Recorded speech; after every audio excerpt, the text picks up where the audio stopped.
Pernah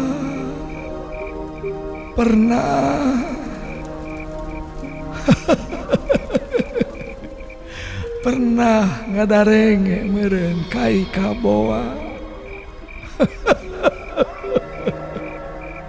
Malah mah aya dijieun iteuk akarna teh, akar kaboa.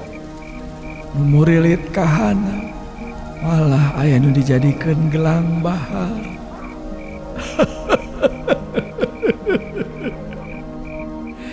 Lamun arapa eta kaboa teh mung aya di wewengkon sancang pameungpeuk Garut jeung ayangan hiji-hijina di alam dunya, tapi loba anu ngaku-ngaku menang kai kaboa.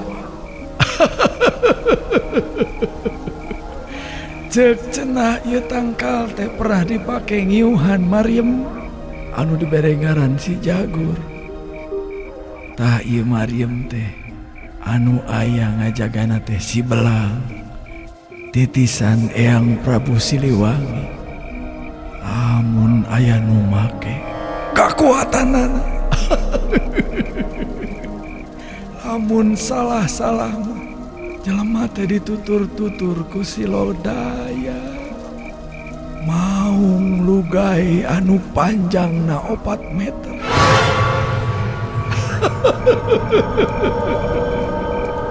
Kade jak lamun salah make saha wae nu ayeuna ngarasa make, boh gelang bahar, boh kai naon wae tina kaboa, tingali